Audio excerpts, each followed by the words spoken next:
Welcome, everyone. We are now just going to wait a few moments for everyone to settle in from the waiting room. It's so wonderful to see so many familiar faces as well as so many new.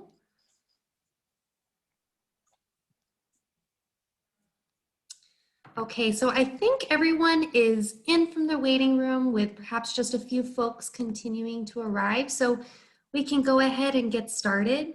On behalf of the Holocaust Center, it is my privilege to extend a very warm hello and welcome to everyone here. Welcome to our Strategies for Action series.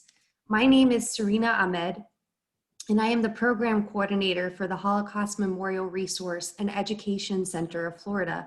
Our mission is to use the history and lessons of the Holocaust to build a just and caring community free of anti-Semitism and all forms of prejudice and bigotry. For those just learning about us, we are located just north of downtown Orlando. We are back open actually 6 days a week, and I hope you all consider coming to visit us soon. Today, I am absolutely honored to introduce our two incredible speakers.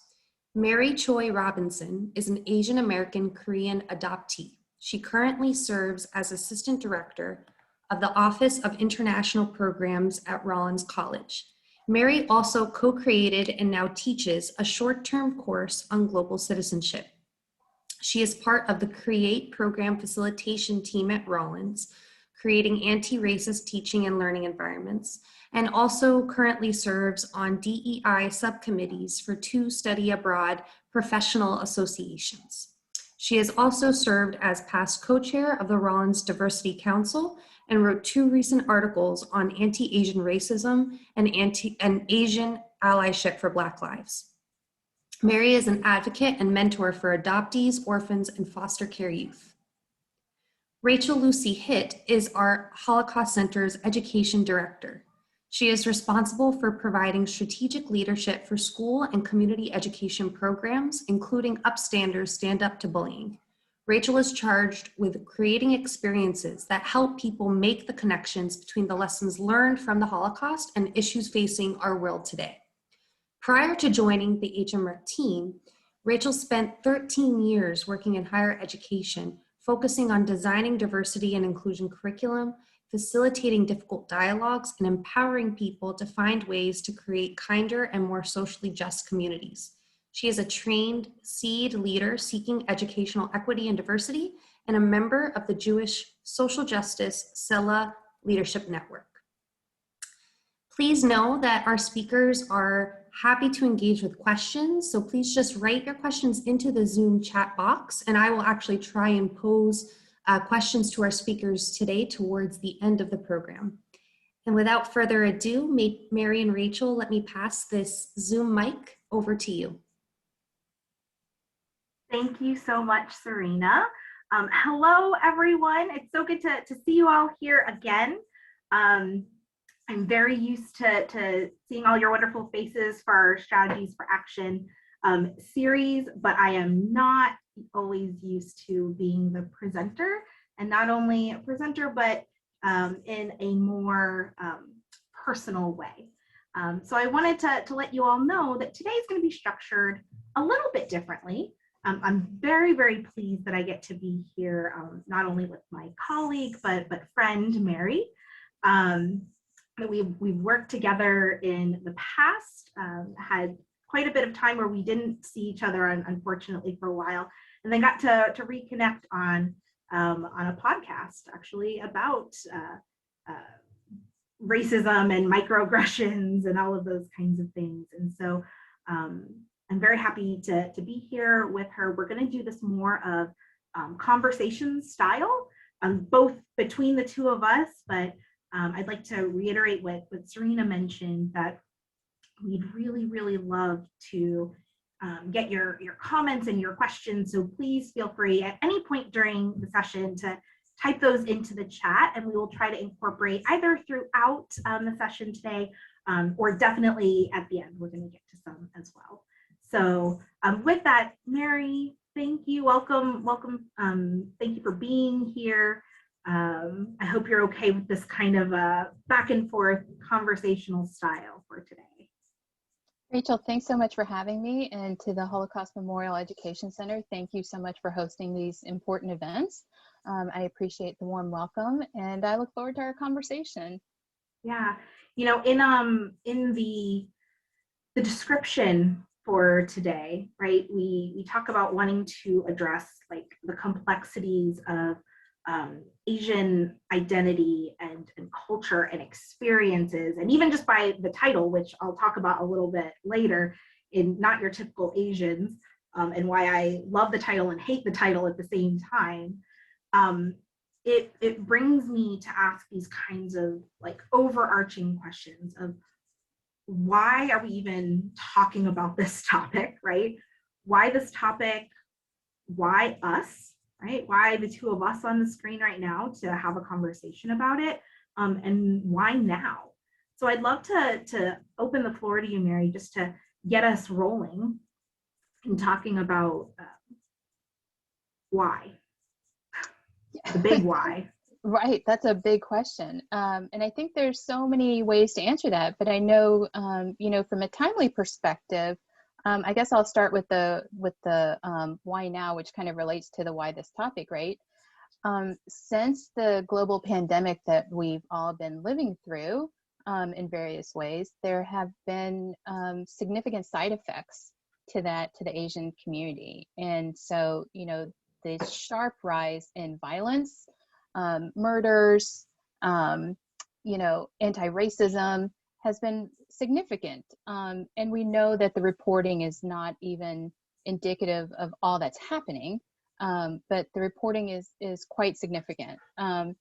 There were forces such as prior White House, figures that definitely fueled the fires of that. And then we saw the culmination in Atlanta, right? And so this idea of Asian as part of the American fabric of being American, of that identity, has not always been included or considered relevant in the issue of race in this country, right? So that really highlighted and brought it up over the last year plus. And it's getting to be a matter of urgency. And when you look at the fact that, according to the latest Pew research that is coming out and from the 2020 census, we know that Asian Americans are the fastest growing racial and ethnic minority in this country, at 23 million right now. So it's important for lots of reasons, politically, race issues, to make sure that we don't continue to perpetuate the oppression and the racism that Asians have been facing. But for me, this topic, right, for that wonderful introduction that Serena gave, right, I am not your typical Asian. I am a Korean adoptee, meaning that I was born in Korea, but I was adopted by white parents. And that's the community, that's the identity that I grew up in.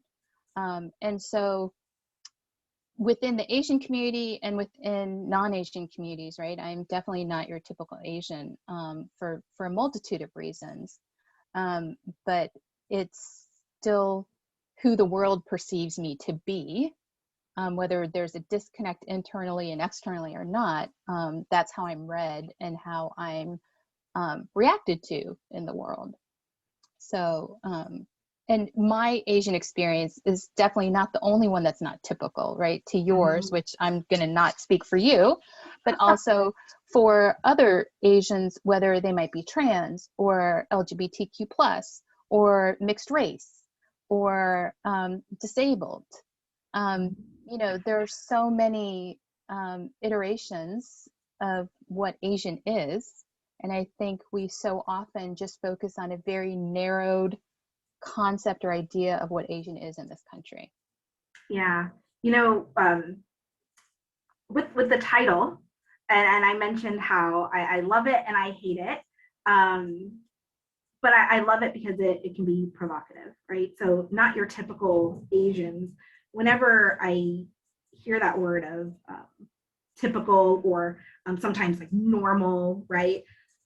I'm like, what does that even mean, right? Who is typical? Who is normal? Who creates these boxes and these checklists of what constitutes someone's identity? And it can be looked at in a multitude of ways in how one sees themselves versus externally the perception that others have, right? Whether that be because of culture or just visual cues. And so, it goes to this question of, who is Asian? What does that actually mean when we say Asian culture, Asian people, Asian community? And there's a long history with that, right? But the reason why I really wanted to talk about this now, as you mentioned, Mary, with the rising or the uptick, at least in reporting of hate against Asian people. And I say that because we really don't know. I think part of the problem with Asian as a category, and we'll talk about these notions of like model minority and why sometimes when we talk about this category, it's very separated from other racial or ethnic groups, that it's really not documented very much. There's actually very little attention paid to, and so we don't fully know the impact that social structures have always had, right, on Asian communities. And I say that in plural because there are many, many Asian communities. And so there has been violence and discrimination and hatred towards Asian American groups for many, many, many, many, many years. This is not something new that just started last year. There may be an elevation, right? But there's definitely an elevation in the reporting of it, in people knowing through media sources. And yet, even with that increase of reporting, similar, actually from the Pew Research Center, also shows that 37% of white Americans don't realize that there has been hate crimes against Asian people in the past year and a half due to COVID, right, and the perception of that. And so, Mary, if you don't mind, real quick, I just, this isn't going to be a presentation, like I said, style, but I do want to show one image because it's very important to me that we recognize why this conversation is important for the Holocaust Center also, to take interest in and why we are supporting, dialogues and conversations like this. And one thing, I'll just show this. If you know me, you know I come back to the ADL's Pyramid of Hate quite often, but I think it's so important for people to see this, in that, when we look at these kind of steps, right, like at the very bottom, we have bias, and then on top of that, individual acts of prejudice, on top of that, discrimination, bias-motivated violence, and genocide at the top. It's very easy for us to look at genocide and to quickly say that's horrible, it should never happen, we should do everything possible to make sure that doesn't happen. And yet, genocide doesn't happen overnight, right? None of these happen overnight. And we look at what the foundation to build upon, right? When you have things like things that are under bias, I don't know if it's too small for people to see, but some examples that are listed there are stereotyping, belittling jokes, insensitive remarks, non-inclusive language, justifying biases by seeking out like-minded people, and accepting negative information or screening out positive information. Those are just some examples, right, of what sits at the bottom of bias. We can like brush that off and say, oh, it's no big deal. There's bigger fish to fry, right? It's not that big of a deal. But what happens is when we become okay with that, it becomes normalized. And when that's normalized, it makes it that much easier for the next level to happen, right? And we see bullying and name calling and dehumanization and slurs, those things all happen today as well. So why is it such a shock to some people that when we see these the violence against Asian people, and again, violence against any group, right, any people, but we're specifically talking about Asian American people because it's a narrative that is not very loud, right? It's not being talked about as much, at least from what I see. And so when people are surprised that some people are jumping to this bias motivated violence, they say, oh, well, those are a few people, those are crazy people, they're horrible, that's not me. Well, we all play a part in that foundation of creating normalized levels for the next to occur, right? So for me, it was really important that, you know, we recognize that and talk about that. And Mary, when I was having conversations with you, even just initially about, well, who should talk about this? I had really, really strong reservations as to whether I should be one of the people talking. And Mary knows why, but for many of you that don't know me personally, I identify as an Asian American person and Asian Jewish American person, right? I have lots of layers of identity, but visually it's not what people typically think of or see, right?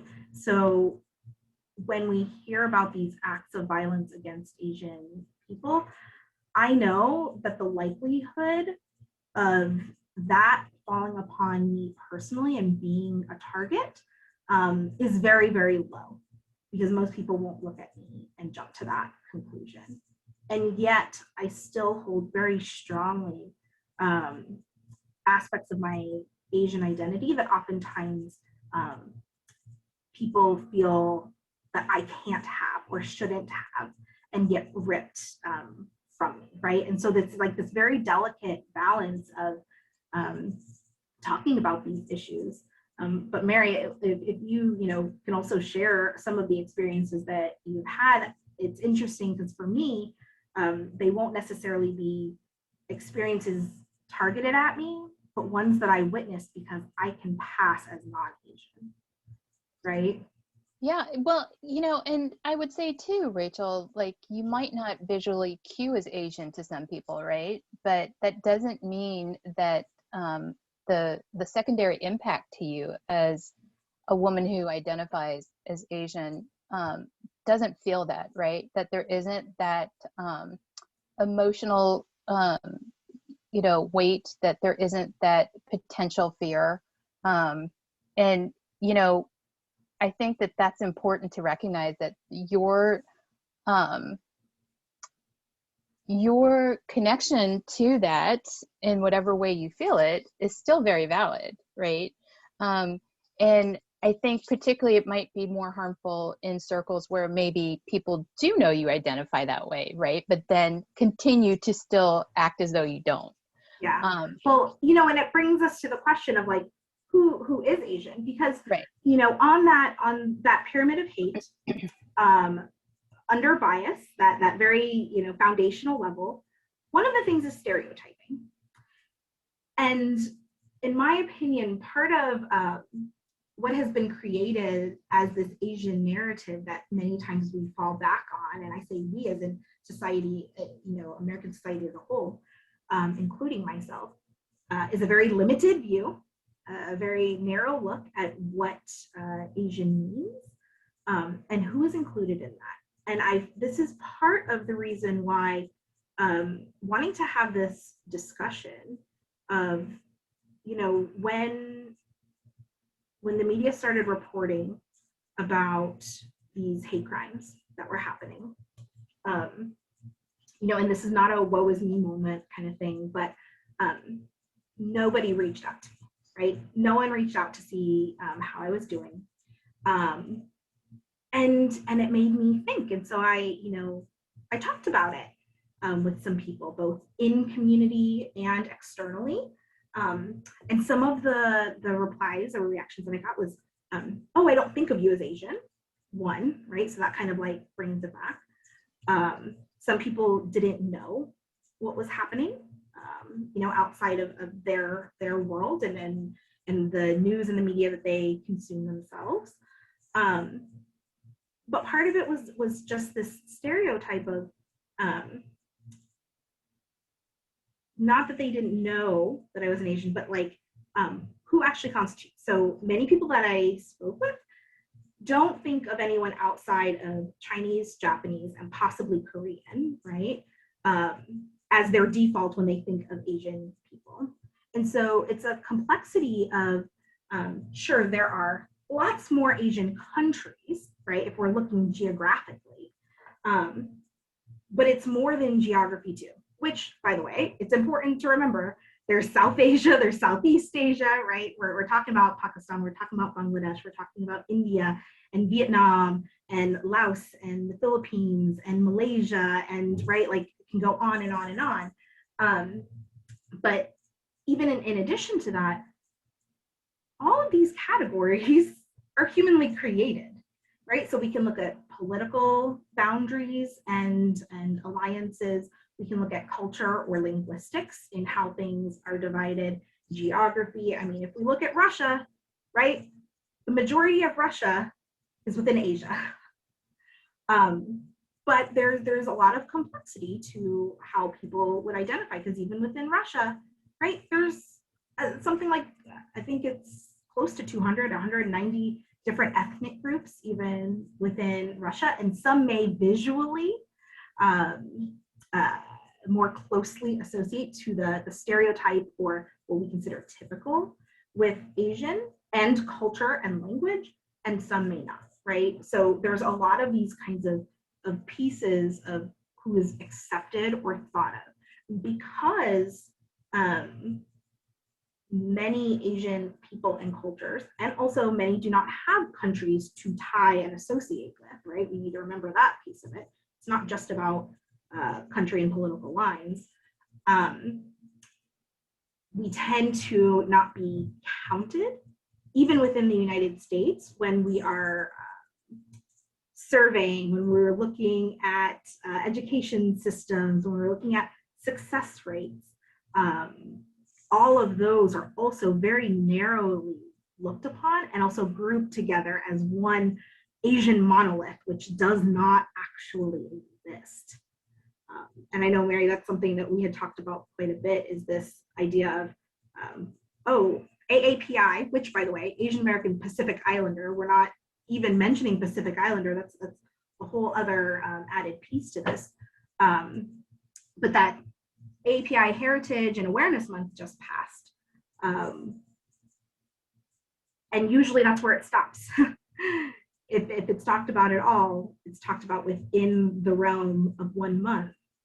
And then what happens the rest of the time. Oftentimes, that's why people and students get almost left behind, because of how we lump everyone together, right? Yeah, and I think that causes a lot of harm within the community as well. And within the Asian community, Asian American community, as well as outside of it, right? So when we aggregate everyone together and say, oh, but Asians are doing so well economically and in graduation rates and what have you, that's great. But then when you disaggregate the data and you look at the different ethnicities within Asian, of that 23 million population, you see that 1.7 million are undocumented, right? But they're 3 times more likely to be deported than any other racial group of immigrants. You see that, you know, folks in the Hmong community have huge disparities in pay equity. And so it does a real disservice. And it does not create a true picture of what the community is going through. But then on the flip side, right, we have to remember that these intentional stereotypings, aggregations, right, they are part of systemic racism that are then used against the Asian community to silence But then they're also used against Black and Brown communities as well, right? Because this model minority myth, which is a sociological, anthropological term, sociological, excuse me, that is a pretty modern invention, right? From like the 1960s, I think, if I remember correctly. I'd have to double check. But it is this idea that, well, if this group of non-white people are doing so well, Black and Brown people, why can't you? What's wrong with you? And they don't complain. They graduate. They have, good paying jobs. What's wrong with you? You just must not want it. You must be lazy, right? So it is used as a weapon within and without the community against others. And that's problematic to everyone. But it helps to keep everybody in their place, no matter how wrong the narrative might be, or how it should be changed. It's hard to get away from that because it's been used so much. And until there are changes to how the data is collected, right? Meaning you would have to ensure that the census was available in all of those Asian languages and Pacific Islander languages to get real hard, true data, which at this time I don't believe that it is. It's difficult to undo such a well-supported, liked narrative in that way. Actually go into that a little bit more. This myth of the model minority. Some people have heard of it, some people have not, but there's a whole history that leads up to it, right? What we think about now is exactly what you mentioned, as far as it has been used in systemic racism and white supremacist movements, right? In order to almost divide and conquer, right? Like we don't want coalition of minoritized groups to come together because that's too powerful. And so making sure there are ways to be divisive, but it's done so in a way that also within Asian communities, and I won't speak for everyone, I'll speak for myself, in that it's almost been internalized as a positive thing, right? That in my work in diversity and inclusion, we talk about stereotypes a lot. And without doubt, somebody always mentions like, well, positive stereotypes and negative stereotypes. And for me, it's like, no, there aren't positive and negative stereotypes. There are stereotypes, and all of them have negative impacts. Sometimes it may feel positive, and I will say even for myself, I internalized it growing up, and I would be proud of those things, right? That Asian people, that we are smart, right? Because that meant I'm intelligent. So it made me feel good as a kid. And when I saw stereotypes of like, oh, Asian people play the piano, well, my family plays the piano, right? Like, oh, this all must be true.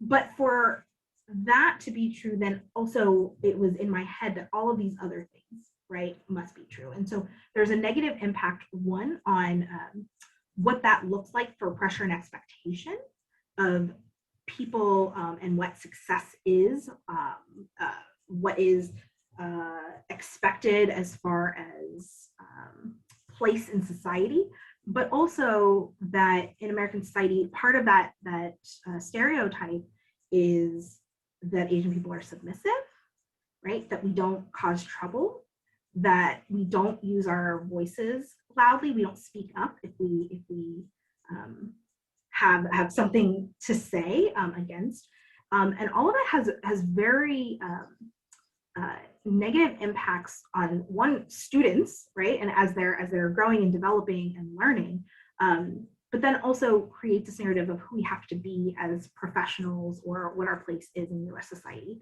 And so I wonder, Mary, I know in some of your articles that you've written recently, you talk about some of the historical elements that lead up to how this model minority myth even was created. Because and I believe it's actually like after World War II, it was kind of this narrative that was created both inside Asian communities as well as externally, right? To create this narrative of the type of immigrant that we want in this country. And so whether Asian people actually fit into that already or not, it was basically also telling what you need to do and how you have to be in order to assimilate into US culture. But would you mind, Mary, touching on a few of the things that this is not new, that violence, discrimination, or even just this notion of otherness or this perpetual foreigner is not anything that's new. Would you mind sharing a little bit about what you wrote about in your articles? Yeah, so, you know, it all started in California, right, in the 19th century, when Chinese workers were brought into as part of employees of the Central Pacific Railroad for the construction of the Transcontinental Railroad.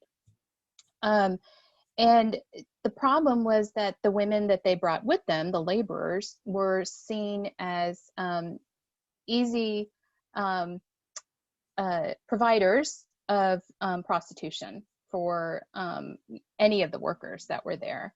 And so while not all of the Chinese women that were coming in were prostitutes, obviously, that's how they were being perceived.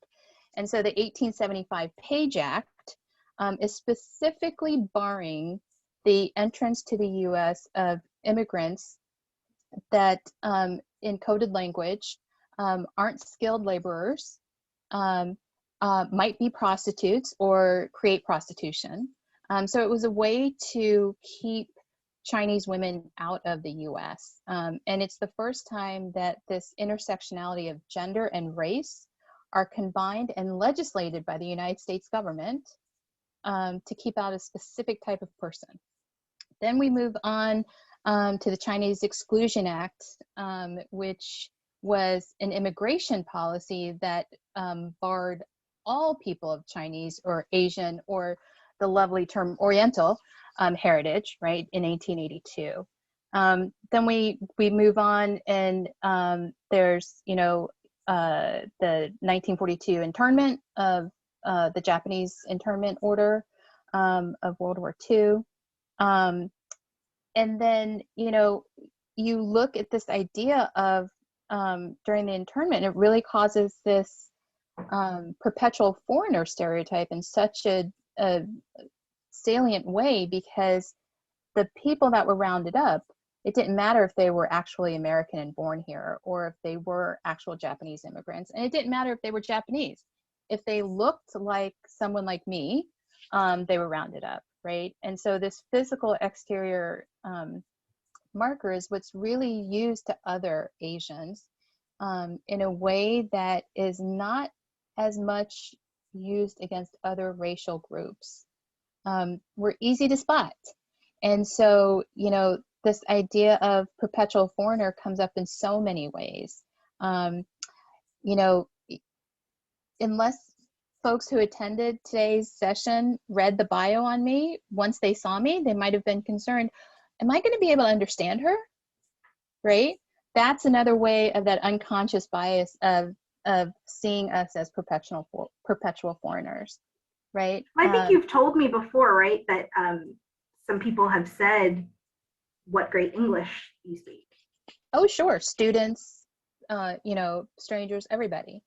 And, you know, there is this, that is clearly an assumption of the fact that we don't belong here, that we're not seen as American. And I don't know when and if that will change. Hopeful it will. I don't know that it will happen in my lifetime. But for me, I want to go back to what you were saying about the stereotypes and how it kind of provided this little, you know, guide of things that you related to that you're like, those are all good and positive things. For me, not being a typical Asian, being raised by white parents in white communities, I saw those stereotypes as the farthest thing I wanted to be, right? I had no concept of what it meant to be fully Asian. And so when I heard or saw those stereotypes being played out, I was like, well, I have to distance myself as much as possible because I can't be one of them, right? Because I saw this constant narrative that that was not desirable in any sense of being an American girl. It was not what you wanted to be. And so whether that was, you know, making sure I didn't end up in gifted classes because I didn't want to be seen as really smart, right? Whether that meant that I wanted to be loud or I wanted to be the smoking teenager, right? So that I wouldn't be that stereotypical, quiet, submissive, you know, obedient little Asian girl, because that's not what this country told me was worth being or valued as being. But again, with this exterior package, right, with the packaging that I have, as hard as I worked against it, that's not what the rest of the world reminded me of. It did remind me that I was probably one of those stereotypes that, you know, and oh, what a surprise when my English is so good. But then on the flip side, Asians also are like, why can't you speak XYZ language? You know, you're the whitest Asian girl I've ever known. All things that, you know, Asians have said to me. But it is this weird liminal space where it's hard to navigate, it's hard to know. Because internally, even though I grew up for so long seeing myself as white, because that's what I knew, externally, you know, I had to reconcile with the fact that it isn't what I am based on that. So that's a weird thing to try and navigate in a way. And so I tell my students now when we talk about identity, it's like I'm a practicing Korean. I'm learning how to be Korean because I don't know how. I didn't grow up with that. You know, and I think about other adoptees, and particularly as they're adopted into white families, Jewish families, you know, there are so many layers to their identity and how they will have to sometimes pick and choose, and sometimes it will be chosen for them of what identities they get to experience. And it is complex. And so I feel for young adoptees for sure. Part of the, you know, complexity is when Asian Americans are lumped into one, which, by the way, like that was actually, if we look historically, you know, in the 60s, of where the term Asian American came from is in the coalition building, right? Because, you know, Asian Americans may be fewer in numbers, but especially when you look at specific ethnic groups, right? So there's power in coming together. And as you mentioned, visually, people were making assumptions regardless and putting into one category. So there was this kind of movement building, right? In a social justice movement of Asian Americans and all coming together, which was very helpful, right? And served many movements well. But then slowly, in that perception of identity, started pulling away the individuality of people and also ethnic and cultural groups. Because if you look at you know, different Asian countries or ethnic communities, there's so much difference, right? There's so much beauty and difference in that. Similar, you know, like when you look at, you know, the Hispanic or Latinx you know, community, and that there are many different cultures that are represented in there, right? The same is true with Asian American communities, except there's hundreds of different languages that get thrown into it, right? There isn't even like a common linguistic piece that pulls people together. And not only those cultural differences, but then those experiences of immigration, of war, of how people have become Americans is very, very different. If we look at like the Filipino American experience in becoming American and the colonization of the Philippines and what that means for identity and you know, agency is one thing. And then at the other time, because there's a lot of negative components to that, but it also created a pathway to American citizenship that wasn't available for many other people of other Asian countries or ethnicities, right? Even with that, though, there are so many aspects of violence against Filipino Americans that I was never taught growing up, right? I was just having a conversation with my family the other day, actually, about the Tulsa massacre, right? The Black Wall Street massacre. And we were talking about how this was something that we were never taught growing up.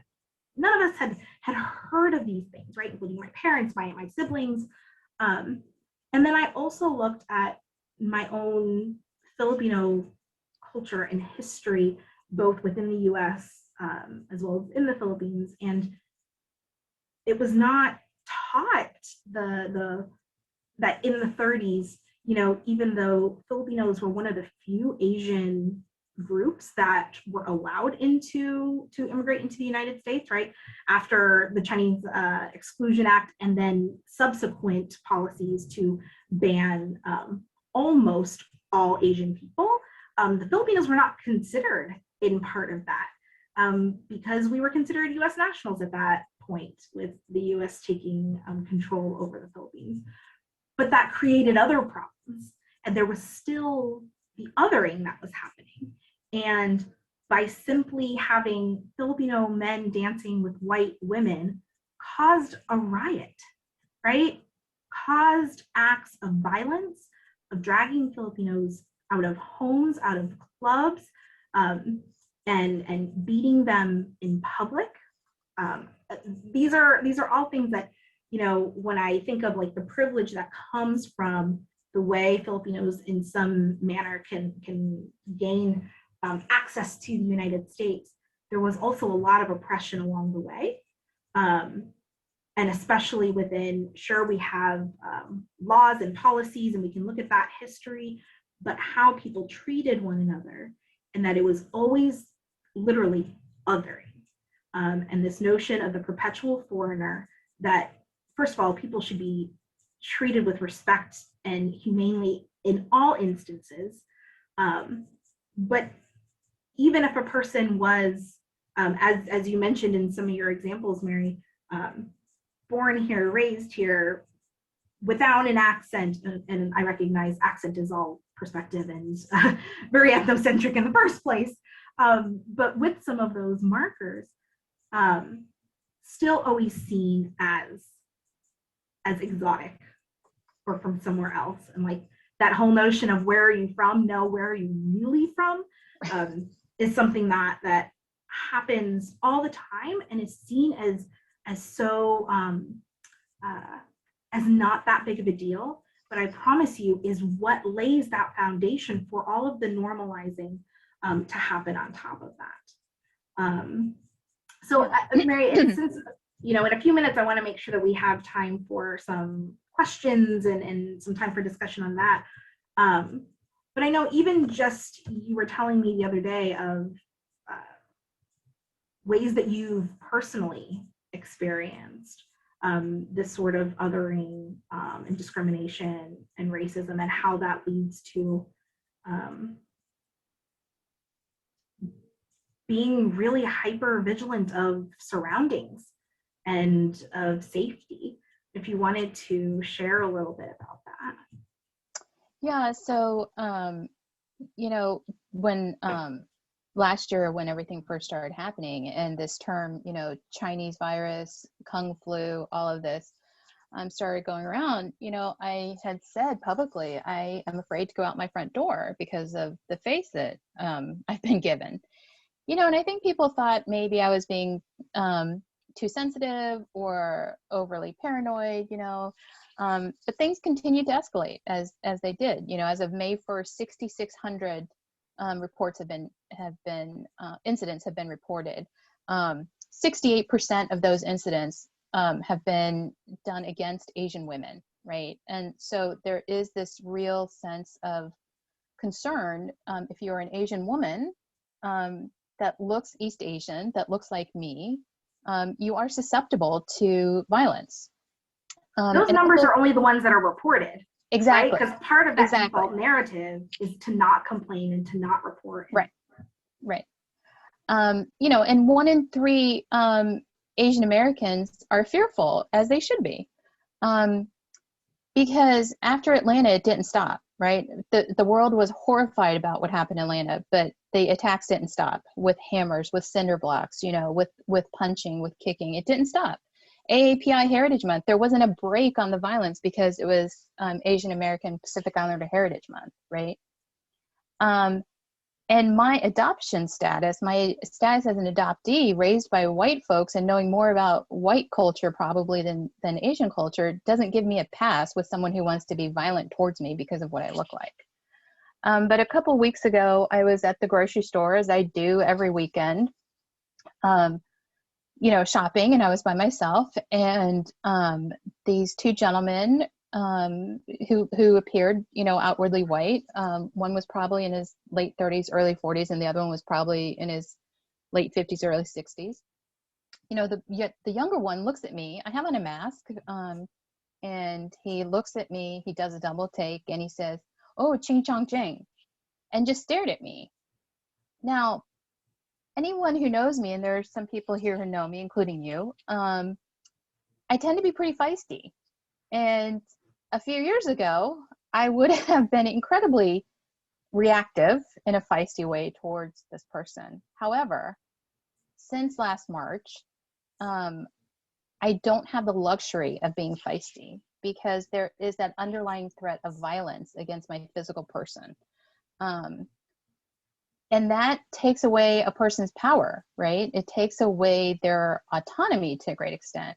So I spent the rest of the time hyper vigilant of where was this person. Every time I saw them down an aisle, I turned my cart to avoid them.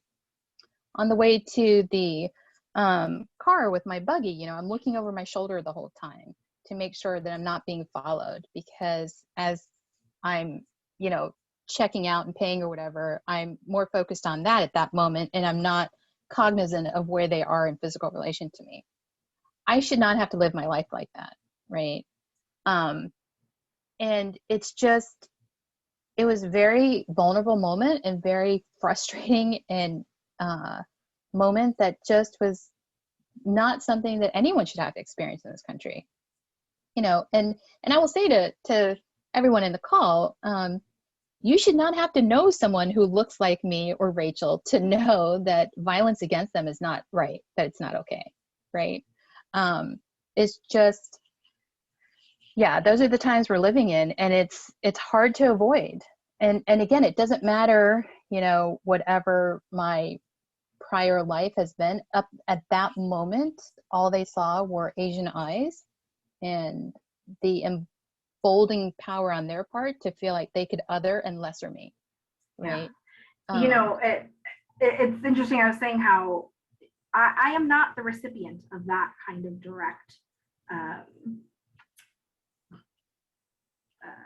bigotry. Let's just use that word, right? Although I am of many other forms based off of perception of looks. But I oftentimes am the witness of it. Because I pass as non-Asian, people think it's okay to say those things in front of me. And the ching chang chong I've heard before. Somebody one time when they even found out that I was Asian was like, "But you don't have chinky eyes." And I was like, and this was at work in a human resources office, right? And this was the kind of conversation that was happening. Or that I know a Filipino nurse that was berated and screamed at from a patient they were trying to care for because the patient was blaming them for the virus, right? That this was because of you. And I see it and I hear it all around me, and I realize that even though I do self-identify as Asian, right, because I'm not the direct recipient, it is part of for myself, my own personal obligation and responsibility to speak up against that. And so, you know, when we talk about like, why this topic, why us, why now, but like, now what? What do we actually do? And this is both inside Asian communities as well as externally, right? Because I always think that furthering self-education is so important. Now, I can't stop there, right? It needs to lead to action. But I found that so many people you don't know what you don't know, right? But you have to start to recognize there's a whole lot out there I don't know, and I have to start seeking. I have to start expanding my circles of interaction, my friends and colleagues, without putting the responsibility on them to educate me, right? But seeking out resources. I mean, Mary, you yourself have written multiple articles, right, that begin to share what the experience is like, what their experience is like. There was, you know, and I'm not going to mention names because I want to respect privacy, but there was a wonderful person that also identifies as Asian and Jewish that we were going to have on the program, that we were going to talk about multiple aspects of experience. And they decided to withdraw and to not come on because of the experience of the horrific negative reaction that people were berating her on sharing that experience, right? That she didn't even have the agency to do so. And so that constant education, I think, is super important, and the constant self-reflection on how this then intersects with who I am, what my work is, what my life is. You know, I used to work in higher education. Maybe when I start to look at those numbers and statistics that are constantly going past my desk and showing the success rates of the Asian community, I might ask some deeper questions, right, on what those breakdowns actually look like and how excluding certain people is actually impacting the resources that we are putting together for students, right? Like, that's just one way, but what are things that we can do? And I know you had some thoughts as well on what now? Yeah, so I think it's important, right? I think self-learning is hugely important. Educating yourself, that's a great place to start. There's so many resources that are out there. I'm going to guess that most people on this call have access to internet that's reliable. You know, I think the other thing that we can do, I don't feel that people have to be like out there picketing or marching or trying to change the world completely, right? You start with yourself. And there are some really easy, everyday, low stakes things that you can do. One of the first things I would say is diversify your media consumption. And I mean TV shows, news outlets, magazines, movies, right? We live in the age of streaming, which has so many opportunities to expand. Even if you just watch one new show with folks that look different than you or folks that you don't know about, right? Netflix even has it categorized, right? Like African-American, Asian, Latino, queer, right? Whatever. And there's a lot of intersections with those, yep, right? Yep. We don't have time for that. The other thing I would say is, along with that diversification of your media consumption, diversify your consumerism. So what I mean by that is support local restaurants that are owned by BIPOC folks, right? Black, Indigenous, people of color. Make sure that you are seeking out establishments and businesses that are owned by people of color that are different from you, right? They might have access to much better quality items or services, or just a different way of thinking about things. And I think those are easy things to do, right? One of the things that I do when I give baby shower gifts now is everybody gets a copy of Anti-Racist Baby, and then other culturally different baby books, right? Or young reader books. There's so much that is available. Because these are not things that you necessarily need to go out of your way to do. you know, if you go on Amazon, you can do it by a search. You can also search for, you know, Black-owned bookstores, Asian-owned bookstores, you know, whatever it is that you're looking for, you know, locally within your area. It's not that difficult. And then I think it's also doing some self-reflection and thinking about, like, you know, what biases do I have that I express? Because I'm guilty of it. We all are, right? This is not finger pointing, but to really Self think as well. about it. Yep. Yeah. And to think about it in a very intentional way, and how you can disrupt that, how you can disrupt your own action or your own thinking, which is huge, because especially if you have children, then you're modeling that for your children, right? And I don't mean children like you gave birth or adopted them. That could be nieces and nephews, that could be grandchildren, that could be students you teach, right? Mm-hmm. That if there are children in your life and you're able to model that type of behavior, I think that's huge. So I would say those things. And, you know, we talked about how, like, one of the hardest things in talking about preparing for this session is that the conversation can go in a million different directions. And honestly, we could talk about it forever. Don't worry, we won't keep you on the line forever, but we could. And so, Serena, I apologize because we have a few minutes left and we haven't gotten to any questions yet. So I wanted to make sure to open the floor up to questions or comments. And if there aren't any, we can keep talking and finish. Oh my goodness, there are a ton. Can you all hear me? Yeah. So thank you so much, Mary and Rachel. I've been really looking forward to hearing you both in conversation. I look up to you both, and maybe especially as a fellow Asian American and also someone who is conscious of being categorized as a not so typical Asian in the United States. And so it's really been such a privilege to listen and to learn from you both today. Our audience has been, our wonderful audience has been writing questions into the chat. We are definitely short on time, but you both absolutely responded to many of these questions already throughout your discussion together. So maybe I'll just ask one or two. A question to start us off is from Gina Sousa, who asks, do you see discrimination and racism within the Asian American community itself? For example, between people of Japanese background versus Chinese or Vietnamese. They said they're curious because they see that within the Hispanic community. So I know this is a really big question, Wow, but Mary or Rachel, please jump in to respond, you know, even just that's a huge question, a very good question. And I will say it's no different within Asian communities as it is externally, that racism exists everywhere, right?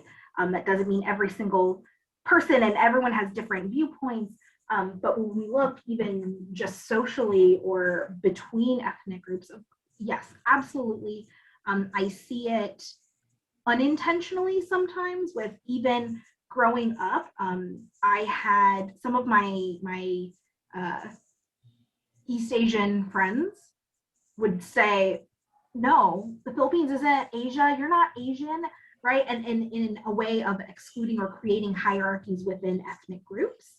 I also see a lot of, and I think this is all over the world, right? But colorism in some communities or cultures that naturally have darker skin tones, and the hierarchies with that, or even if I just look within the Philippines, for example, but I could name lots of countries. I'm Filipino, so that's what I talk about. In the skin bleaching cream industry that's there, or, you know, the darker you are, the lower class you're thought of, right? Because that means you work in the fields, you're outside. It creates that. I was told as a kid, like, I should move to the Philippines and I could be a TV star because I look very mestiza, right? Because I had a mixed look, but I was told, make sure you don't get too dark. And this is some of the internalized oppression that even within communities we have. So absolutely. Thank you, Rachel. Mary, do you want to respond to this question at all? Otherwise, we have time for one more. Let's do another question. Rachel did great on that one. Okay. Thanks, Mary. So thank you both so much. Our last question is from Cristel Infante. And you both definitely went into this already, but I think it's so important that I wanted to ask it again. She first expressed, thank you so much for speaking with us today. And she asks, how can we break away from the stereotypes? As someone who is not Asian, how can I be a better ally to the Asian community? And I'll kind of piggyback this with another question from Gabriel Smith, who was asking about organizations or resources to donate to, volunteer with, learn, to raise awareness and fight against Asian American discrimination. So any closing thoughts here, resources, and I want to highlight again that beginning part of the question, which is how can we break away from the stereotypes? Yeah, I think you just have to be an individual disruptor, right? And what I mean by that is when you hear a stereotype, consider like, is this really legitimate? Is it true? That doesn't seem right, right? And so, I mean, not every Asian goes to Harvard, right? Not every Asian can play the piano. So I think just being an individual disruptor in that way and thinking about that is hugely important. And I wish I had been better prepared. There are several organizations doing a lot of great work that are helping victims of the anti-Asian violence. Maybe we can get that to you all, and then you can share. You can put it in the email, the subsequent. Yeah, Absolutely. absolutely. I'm sorry. Go ahead, Mary. No, and I was just going to say, you know, if you are comfortable and you see something happening, you know, to step up, to speak out, and just to, you know, like I said, to do the things that you can, and that includes, you know, sharing these types of ideas or starting these conversations in your circles of influence, because if they are not talked about, then they stay silent, and silence is deafening and can be killing as well. So definitely use your spheres of influence. And the only thing I would add to that is to recognize that the stereotypes that we all hold, that this isn't about somebody else and pointing the finger, that every single one of us holds stereotypes. It's a natural, right, brain formation, but we need to be able to bring that to our consciousness so that then we can ask the questions around it. You know, something that Chimamanda Adichie talks about, and I'm paraphrasing, but she talks about that it's not that stereotypes are entirely untrue. It's that they're incomplete, right? It's one piece of the puzzle. It's one aspect of somebody's story. It doesn't mean that it's all of the story for everyone's experience. And I think if we can remember that and take a moment to pause, step back, recognize when we are stereotyping, because we do that, and how that then impacts, right? What are the ripple effects? Because it seems like something that can be very small or fixed with an apology, but the problem is that foundation that it lays leads the way for systemic oppression to happen. And when that's happening, it becomes so ingrained in the atmosphere that we don't realize it anymore, right? So Yep. it's making sure that we become cognizant and see those things that are around us. Yeah, and I would, the only thing I would add to that is, you know, reconsider what you consider to be a typical Asian or a typical American, right? And recognize that that is such a larger scope than what it has ever been before. Absolutely. Thank you so much, Mary and Rachel, for gifting us with your time, energy, and expertises today. Before I close us out, it is past 1. Do either of you have any closing words you'd like to take a moment to say? I mean, the words that you all just said, I am carrying with me right now. Mary's words of being an individual disruptor, sharing this knowledge today within our circles of influence, and Rachel to really pause and be reflective and cognizant of the stereotypes in ourselves and around us. There's so much work to do, and your program today was such an important step forward. Thank you, thank you. Thank you for having us. I thank you all for having me and welcoming me.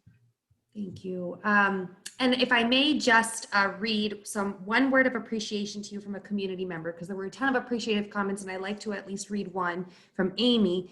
Thank you for the explicit discussion of a very important conversation and framing the issues in a very accessible way. I will watch and listen to those around me with more informed ears. You all had a great, amazing impact today. And from the bottom of all of our hearts, thank you again.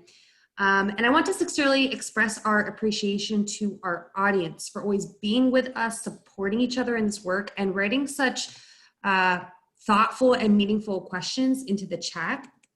On that note, I do want to close with a few important announcements for us all. Please know the event has been recorded and will be uploaded to our website within the next few hours. Please share it with your family, friends, colleagues who missed this discussion. This is truly, I think, one form of action you can take today.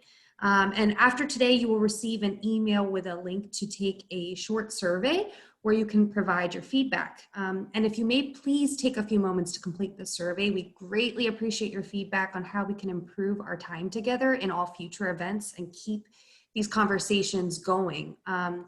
Thank you all to all who also financially support the mission and work of the Holocaust Center.